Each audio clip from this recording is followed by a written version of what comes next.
Hi అండి. ఇవాళ నేను వెజిటేబుల్ సలాడ్ చేస్తున్నాను. ఈ వేడికి చల్లగా ఉంటుందనేసి ఇంట్లో వెజిటేబుల్స్ అన్నీ ఉన్నాయి.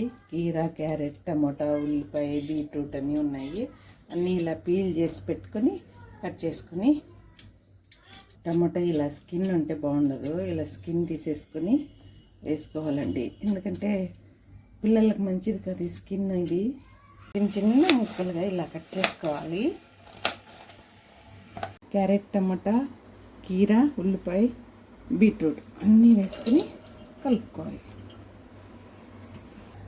ఇప్పుడు ఒక 1/2 టీ స్పూన్ పెప్పరు, జీలకర్ర ఉంటే జీలకర్ర పౌడర్ వేసుకోవచ్చు, నేను వేయలేదు. నిమ్మకాయ దెబ్బ పిండుకొని కలుపుకోవడం, ఇలా పెట్టుకొని సర్వ్ చేసుకొని తినేయడమే. అంతేనండి. షార్ట్ నచ్చితే లైక్ చేయండి. ఉంటానండి. బాయ్.